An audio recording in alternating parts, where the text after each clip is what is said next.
अस्सलाम वालेकुम नाज़रीन, मैं हूं मंसूर अली खान और आप देख रहे हैं मेरे सवाल।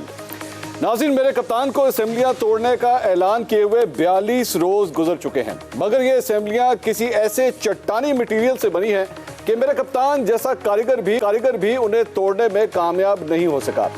रावलपिंडी जलसे से कबल मेरे कप्तान ने सरप्राइज देने का ऐलान किया था, मगर ये नहीं बताया था कि असल सरप्राइज कौन सा है। असेंबलियां तोड़ने का ऐलान सरप्राइज था या इस ऐलान के बाद मुख्तलिफ हीलों बहानों से असेंबलियां तोड़ने में ताखीर असल सरप्राइज है।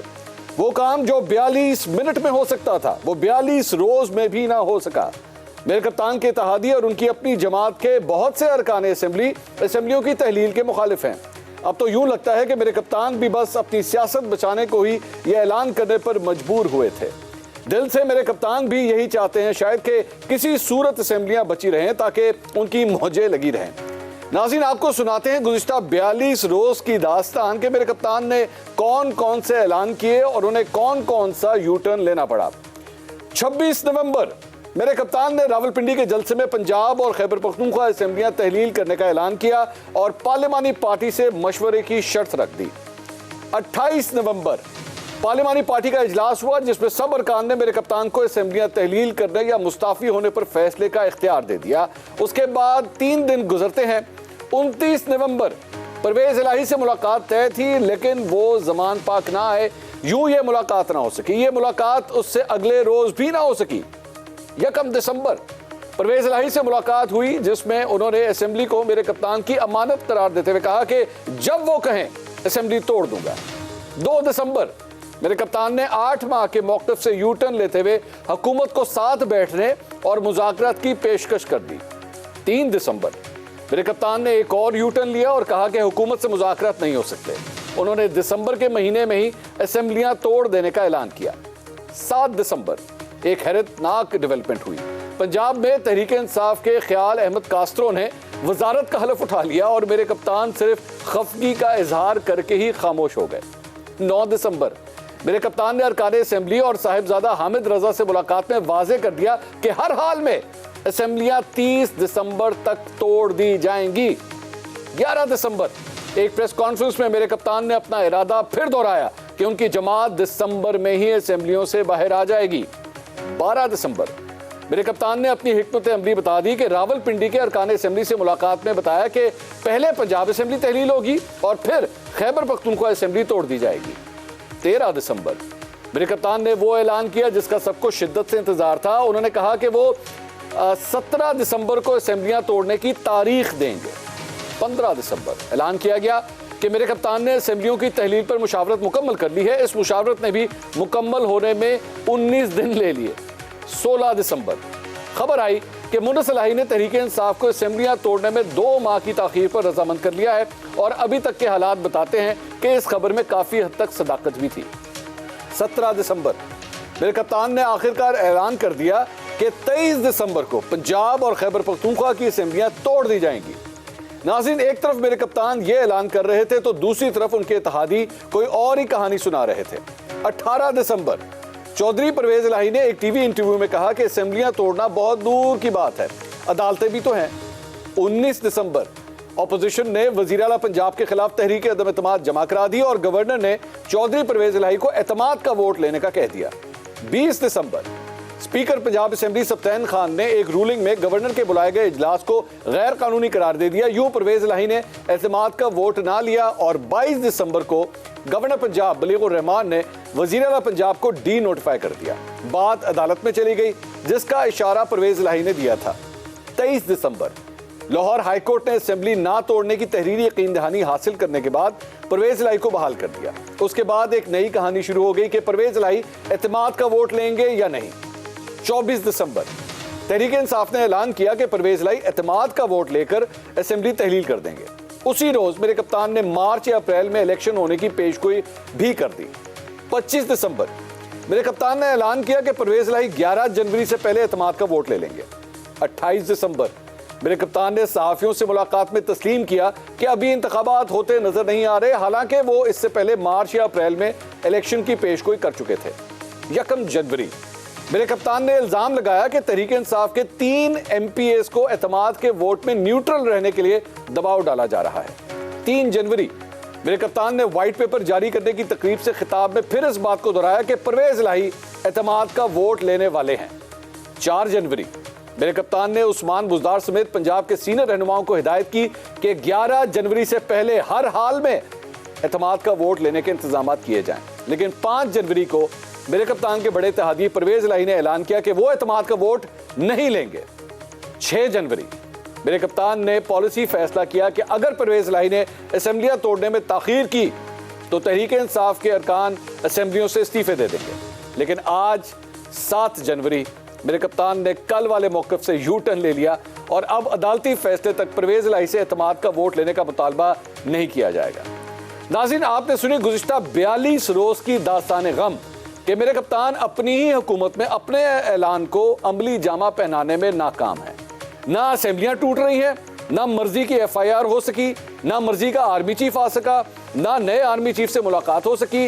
उल्टा साबिक आर्मी चीफ जनरल बाजवा के बारे में बोलने पर परवेज इलाही नाराज हो रहे हैं।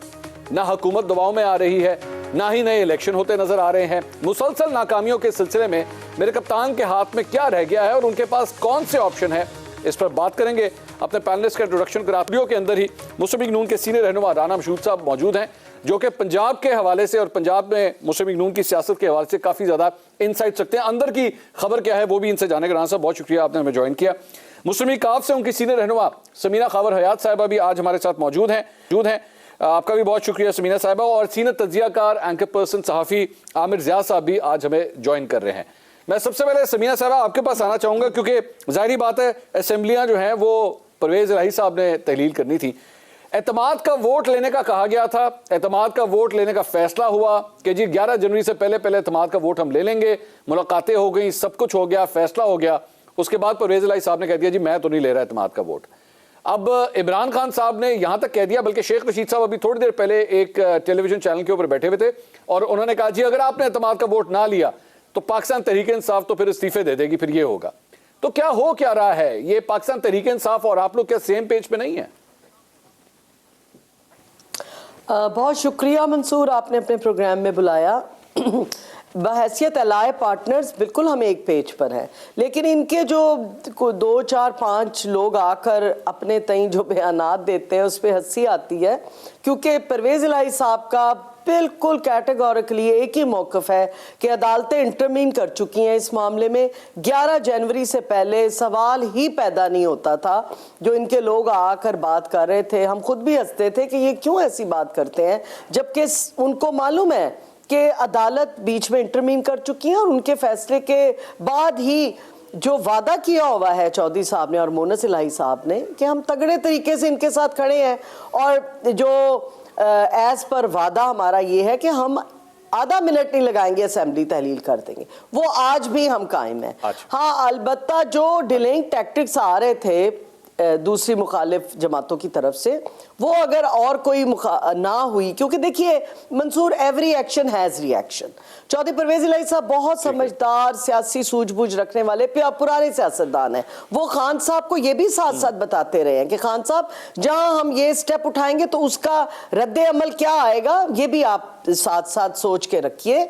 तो बहैसियत अलाय पार्टनर चौधरी साहब ने खान साहब को जितनी आपने ये रुदात सुनाई है, ये रोज़ के रोज़ खान साहब के नोटिस में डालते रहे हैं, मोनस इलाही साहब भी, परवेज इलाही साहब भी, क्योंकि पुराने लोग हैं, पुराने सियासतदान हैं। चौधरी साहब को पता है कि आगे से क्या रिएक्शन आएगा। शायद खान साहब इस बात को अगर समझ नहीं रहे थे या उनके लोग नहीं समझ रहे थे तो कैटेगोरिकली चौधरी साहब ने कह दिया था कि जी अदालतों के फैसले के बाद ही हम कोई फैसला कर सकेंगे। लेकिन जहां तक तहलील का मामला है, हमने PTI पे छोड़ा हुआ है।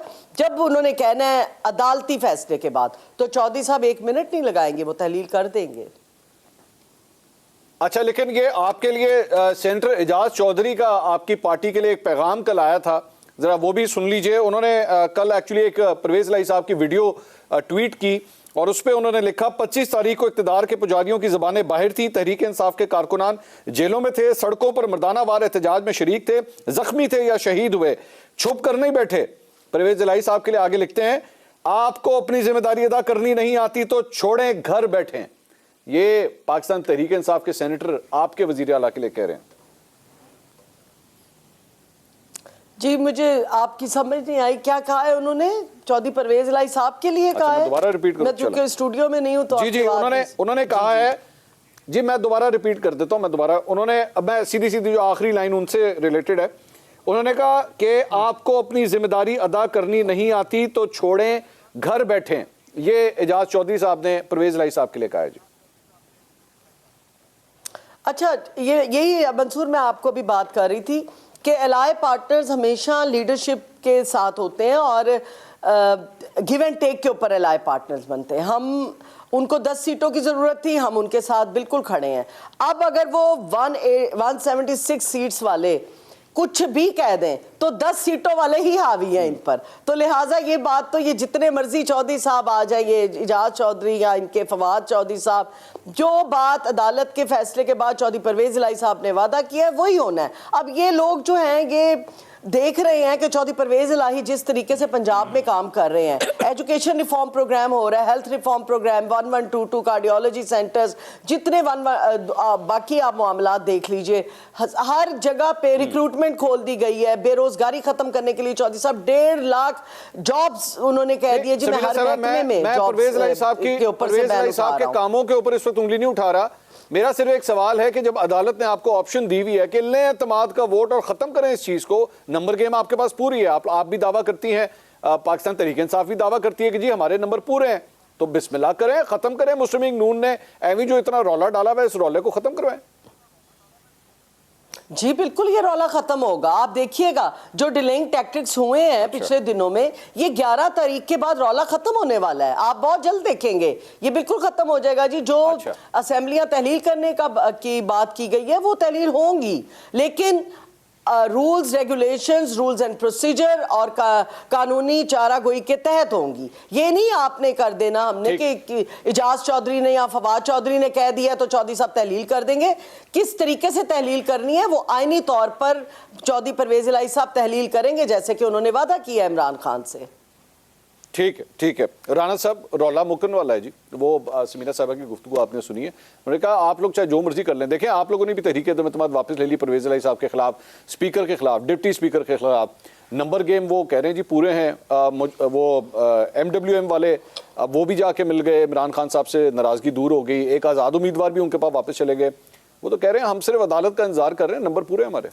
बिस्मिल्लाहिर्रहमानिर्रहीम। सबसे पहली बात तो खान साहब ये है कि अगर इनके नंबर पूरे होते तो जिस दिन गवर्नर ने कहा था कि वोट ऑफ कॉन्फिडेंस का, उस दिन दिखाते कौम को कि हमारे पास नंबर पूरे हैं, उसी दिन नंबर पूरे करते और उसी दिन असेंबलियां तहलील कर देते। और अगर वहाँ पर हमारी वोट ऑफ कॉन्फिडेंस आ गई थी और उसके साथ वोट ऑफ नो कॉन्फिडेंस आ गई थी, तो अदालत में जब ये गए थे तो खैबर पख्तूनख्वा में तो कुछ नहीं था ना। मतलब ये तो मास्टर्स ऑफ यू टर्न्स हैं।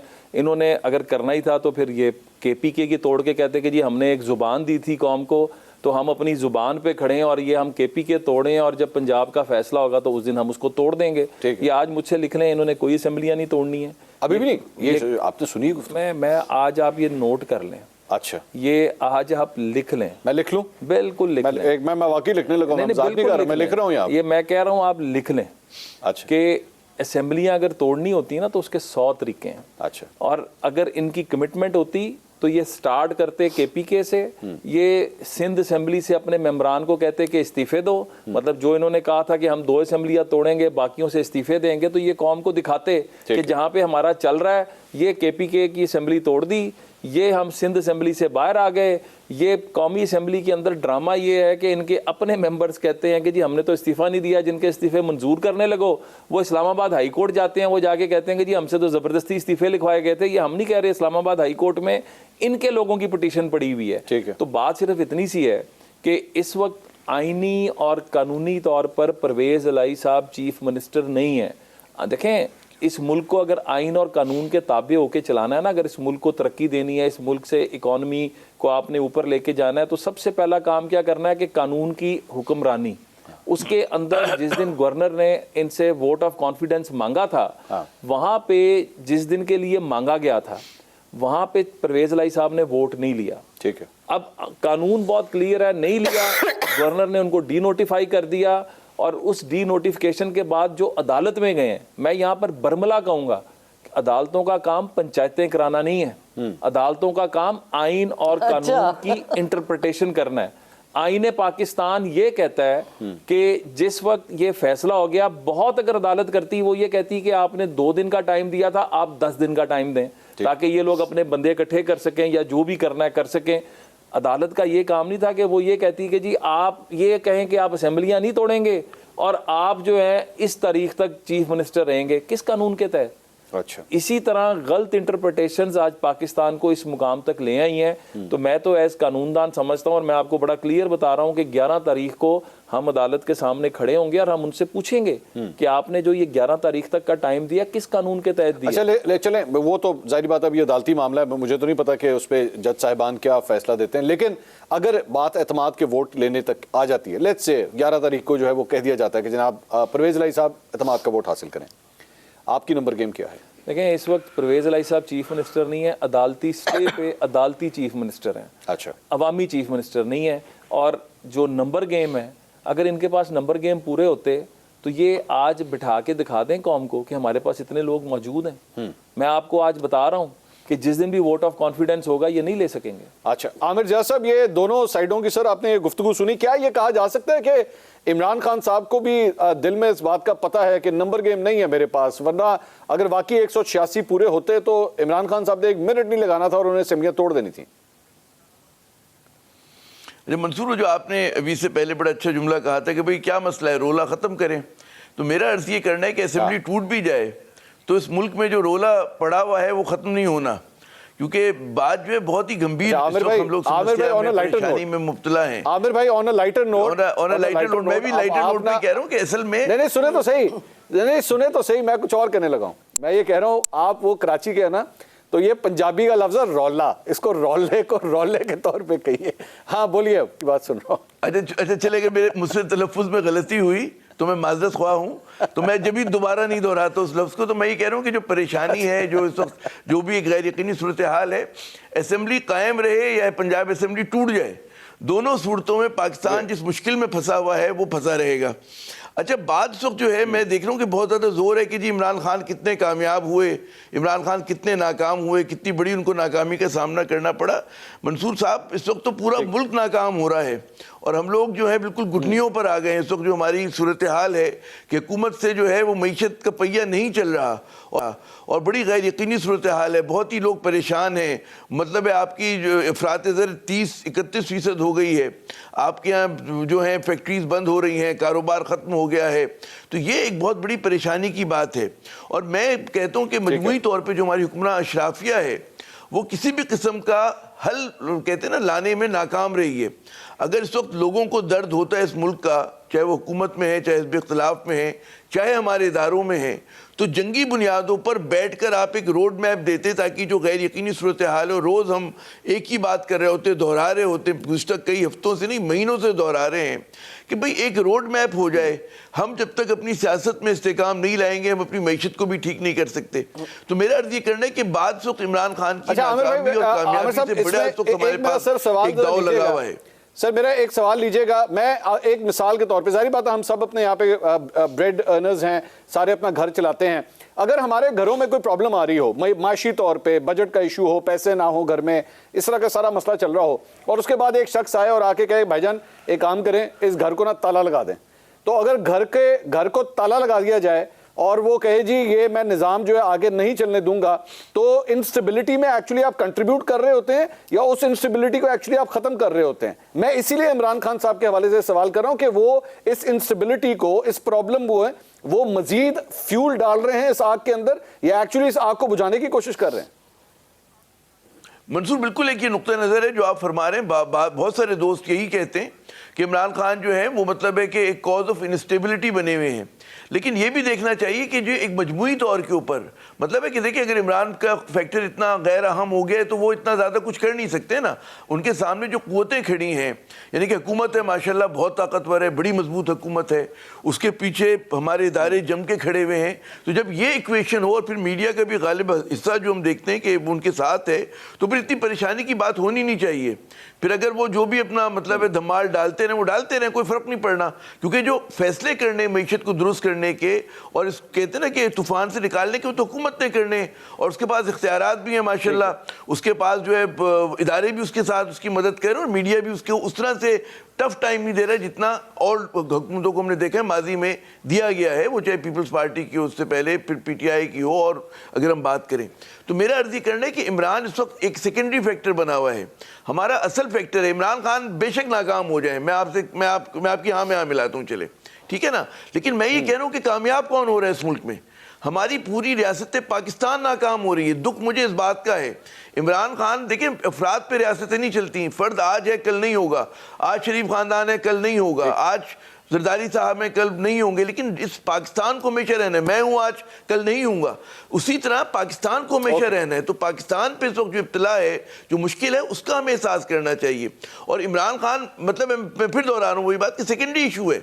इमरान खान तोड़ दें असेंबली तो क्या हो जाएगा, और इमरान खान सेकेंडरी इशू है। Okay okay, will discuss this sir, will discuss this. क्या इमरान खान वाकई सेकेंडरी इशू है? लेकिन ये बात इमरान खान सेकेंडरी इशू है, ये बात इमरान खान साहब मानते हैं कि क्या वो खुद एक सेकेंडरी इशू है? I will discuss this. मुझे एक ब्रेक लेनी है नाज़रीन, ब्रेक के बाद डिस्कशन को मजीद आगे बढ़ाएंगे। Please stay with us. नाज़रीन, welcome back after the break. Break से पहले आमिर ज़िया साहब ये फरमा रहे थे कि ये सारी चीजें जो है ये सेकेंडरी मामला है, जो मुल्क की सूरत हाल है उसके ऊपर, माशी सूरत हाल के ऊपर जो है ज्यादा कॉन्सेंट्रेट करने की जरूरत है। समीना साहबा, लेकिन क्या ये हकीकत नहीं है कि अगर असेंबलियां तहलील करने की बात होती है तो परवेज इलाही साहब ने एक्चुअली अपने एक इंटरव्यू के अंदर इस बात का तस्करा किया था कि जो मुक्तदर हल्के हैं वो भी चाहते हैं कि ये सेटअप जो है इस तरह चलता रहना चाहिए, इलेक्शन अपने वक्त के ऊपर होने चाहिए। तो परवेज इलाही साहब अक्सर अपनी सियासत जो है वो इन मुक्तदर हल्कों से पूछ पुछा के ही करते हैं, तो उनको किस तरह कन्विंस करेंगे परवेज इलाही साहब? क्योंकि इमरान खान साहब तो चाहते हैं कि नहीं असेंबलियां तहलील हों। मंसूर चौधरी साहब क्योंकि पुराने मंझे हुए सियासतदान हैं, वो सबको साथ लेकर चलते हैं। कौमी ज़रूरत जब होती है तो हमें सबसे पहले अफवाज पाकिस्तान नज़र आती है। जब मुल्क में जलजला आए, सैलाब आए, कोई प्रॉब्लम हो, अफवाज पाकिस्तान, हम पॉलिटिशियन से भी पहले वो पहुँचे होते हैं। तो चौधरी साहब सिर्फ अफवाज पाकिस्तान ही, अपने पार्लिमानी जो हमारे वर्कर्स हैं, जो हम पार्टीज़ हैं, उनको भी मशावरत लेते हैं। बल्कि उन्होंने इस दफ़ा तो पीटीआई के लोगों ने ज़्यादा चौधरी साहब को कहा था कि जनाब हम चाहते हैं कि अभी असेंबली चले, लेकिन चूंकि लीडर का फैसला है, ऑब्वियसली खान साहब ज़्यादा फोर्स कर रहे हैं, और चौधरी साहब ने उनको सेकेंडरी बातें भी बताई थी कि इसका रिएक्शन क्या होगा। लेकिन मैं आपसे इजाज़त चाहती हूँ, 2 मिनट आपने मुझे देने हैं। राना मशहूद साहब ने 1-2 बातें कही हैं, मैं उनको जवाब देना चाहती हूँ बहुत अदब के साथ। मेरे ये डिप्टी मेरे स्पीकर भी रह चुके हैं, मैं तो हमेशा जनाब स्पीकर कह के इनको बुलाती थी। तो जनाब स्पीकर, आज आप मुझे ये बताइए कि हमजा शहबाज साहब जब 2 दफ़ा बने हैं पंजाब के वज़ीर आला, तो वो आईनी तौर पर बने थे। आज आपको परवेज इलाही साहब गैर आईनी लग रहे हैं। तो हमजा साहब जब फ्लैटिस के वज़ीर आला बने थे वो आईनी थे, जब वो गवर्नर हाउस के वज़ीर आला बने थे वो आईनी थे। तो कोर्ट्स में बार बार आप भी जा रहे थे, जब हम अगर इस दफा कोर्ट गए तो कोर्ट में तो आप भी गए हैं, क्या वो अदालती वजीर आला नहीं बने थे?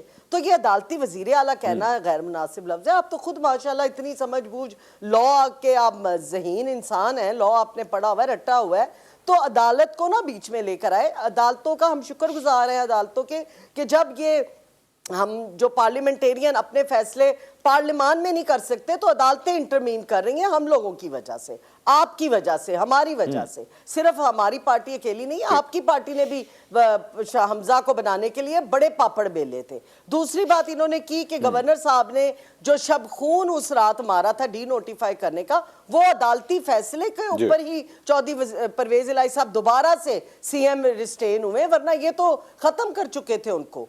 तो ये अदालत का फैसला, अदालत ने क्या बगैर आइन और बगैर कानून के उनको बना दिया वजीर आला? नहीं राना साहब, ऐसा नहीं है। और तीसरी आपने बात की जो जिस पे मैं बल्कि चाहूंगी मंसूर आपको कहना कि ये पीडीएम की वजह से आज खान साहब बहुत मशहूर हुए हैं। आप पूछें कैसे? वो इस तरह कि जब आपको पता था कि वो बंदा 3.5-4 साल वो बंदा नेशनल असेंबली में 3.5 साल गुजार रहा है, 3.25-4 साल हो गए हैं, उससे डिलीवर नहीं हो सक रहा। जैसे कि अवाम बोल रही थी, जैसे कि हमारे मुआशी हालात बोल रहे थे, लॉलेसनेस बोल रही थी, और बहुत से मामला थे।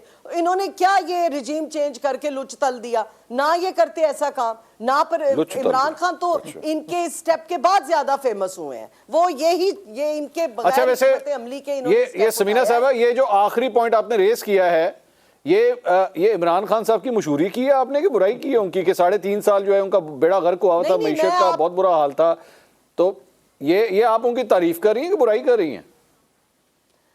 मैं आपको हकीकत बता रही हूँ मंसूर, क्योंकि मैं डेमोक्रेटिक सोसाइटी में रह रही हूँ। मेरी चौधरी परवेज इलाही साहब के पास हमें इख्तियार है कि हम खुलकर बात कर सकते हैं, तो मैं तो अपनी पार्लियामानी मीटिंग ये बड़ी अच्छी बात है कि जनाब जब वो वो जो सच बात है वो यही है कि आप वो उनको डिलीवर करने देते। आपने क्यों ये रिजीम चेंज कर दिया, रातों रात उनका तख्ता उलट दिया? उनको दे देते 1.5 साल और एक और आपको मैं नहीं, लेकिन समीना साहब, मैं खुल समीना साहब, इसमें ये जो आप कह रही हैं, ये जो रिजीम चेंज है, ये जो रिजीम चेंज है, इमरान खान साहब तो कहते हैं कि जनरल बाजवा ने करवाया ये रिजीम चेंज।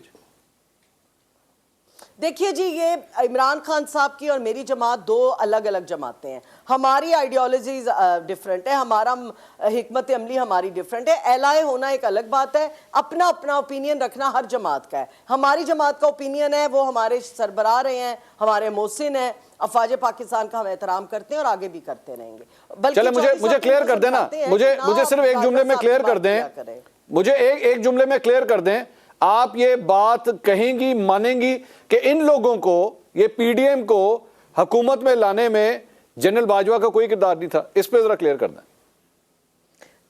देखिए जी, बिल्कुल मैं इस चीज में, अगर आप मेरी राय ले रहे हैं मंसूर, कैसे हमारे अफवाज पाकिस्तान हमारे पॉलिटिकल मामलात में इंटरमीन करना ही नहीं चाहिए उन्हें, और ना वो करते हैं। ये हमने एक बनाया हुआ है अपना माइंडसेट कि जब हमें जरूरत पड़ती है हम उनको यूज कर लेते हैं, या उन्हें जरूरत पड़ी तो उन्होंने हमें यूज कर लिया।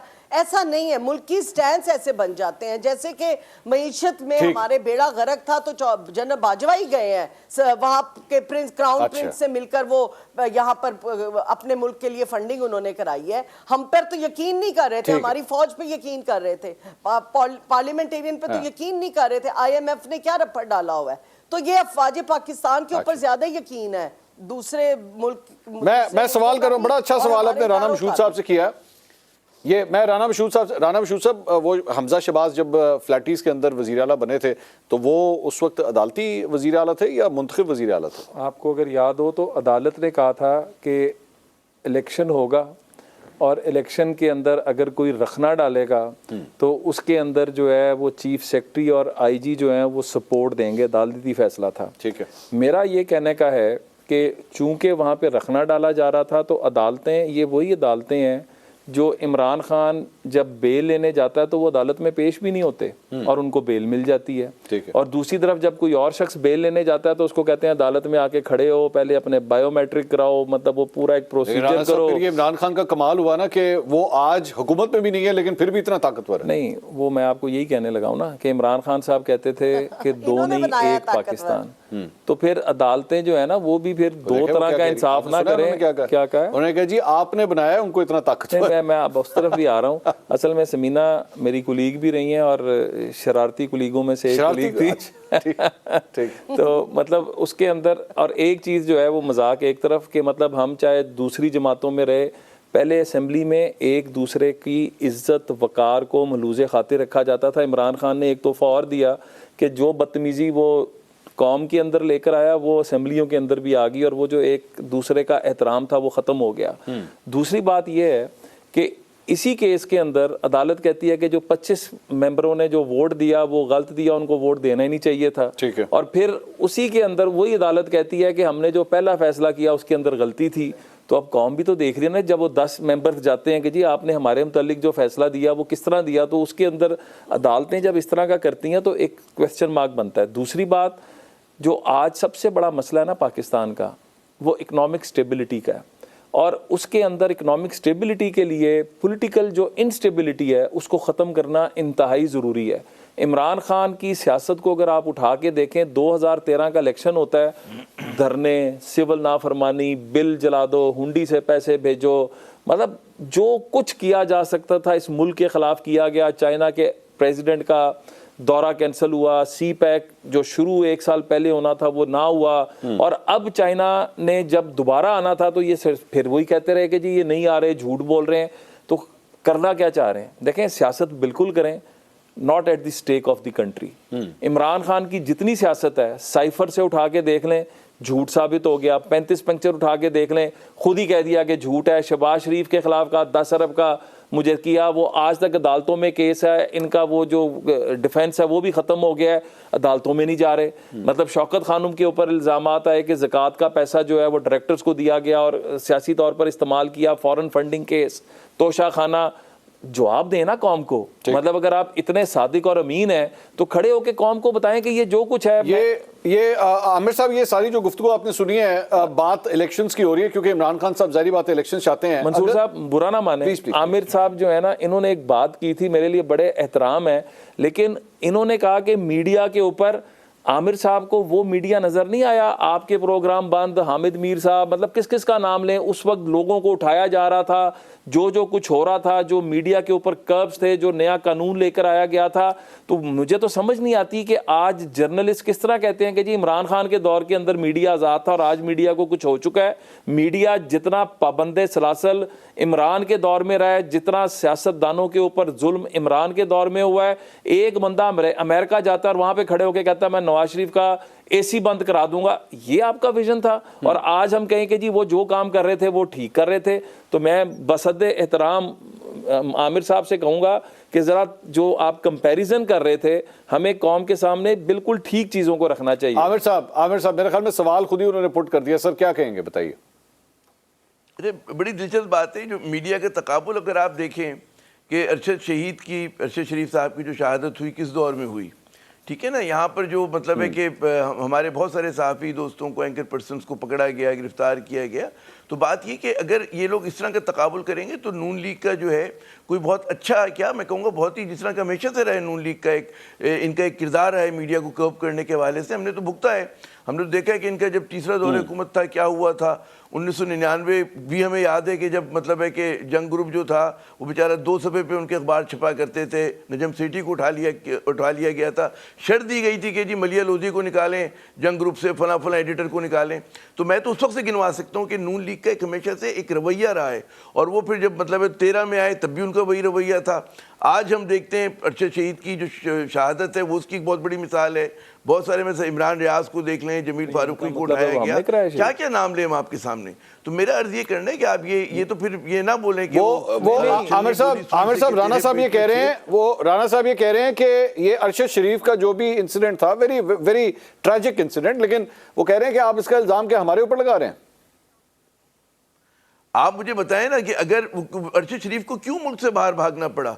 अगर हुकूमत वक्त उसका जवाब नहीं देगी तो मैं दूंगा, आप देंगे? नहीं, हम नहीं देंगे, हुकूमत देगी ना। जो वजीर आजम है वो देंगे, जो इंटीरियर मिनिस्टर है वो देंगे। कौन धमकाया करता था ये तो बता दें हमें कि भाई हम नहीं धमकाते थे, वो जो धमकाते थे उनका नाम ले दें आप। हम तो हुकूमत को जिम्मेदार करेंगे। इसका जवाब दें। बाकी जो FIR सुप्रीम कोर्ट के अंदर जो JIT बनी है, आमिर साहब, सुप्रीम कोर्ट में जो JIT बनी है उसके अंदर जो निकल कर अभी तक आ रहा है, KPK से उनको बाहर भिजवाया जाता है। कहने वाले जिन लोगों के कहने पे वो जा रहे हैं उन्हीं के पास वो वहाँ पे ठहर रहे हैं। तो मतलब जो चीजें निकल कर आ रही हैं वो तो चीजें तो बिल्कुल इसके अगेंस्ट जा रही हैं जो आप बात कर रहे हैं। तो मेरा ख्याल है FIR तो कटी ना, FIR तो कटी है, सिर्फ उनके खिलाफ नहीं कटी, और बहुत से साथियों के खिलाफ भी आपके दौर में कटी हैं। और बहुत सारे यहाँ पे अफसार आलम साहब से लेकर गोलियां लगी। राणा साहब, मैं सूबाई हुकूमत बिल्कुल, मैं आमिर साहब निकलने पे जब उनकी जान यहाँ पर उनका रहना मुश्किल हो गया।